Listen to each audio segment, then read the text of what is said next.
Jaz mislim, da je to super promocija za ženski nogomet.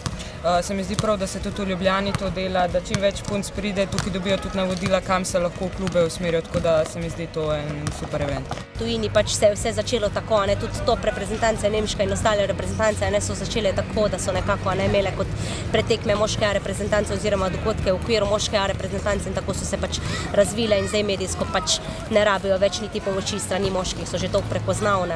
Vsekakor uživajo, se jih vidite nasmejani obrazi in to je v bistvu glavno, da bojo potem šli s temi nasmejanimi obrazi tudi pač navijati na to pomembno tekmo. Najprej mi je oče rekel, če grem trenirati, pa sem šla poskusiti, pa mi je bilo všeč, pa sem pol začela. Enkrat smo mogli iti na en turnir in mi je zmanjkalo igralcev, sem mogla jaz iti in me je to navdušilo in sem šla in mi je bilo všeč. Vsak začetek je težak, ampak z vsakim letom z večjo promocijo pridobivamo več deklet in postajamo prepoznavni tudi po Ljubljani in po celi Sloveniji.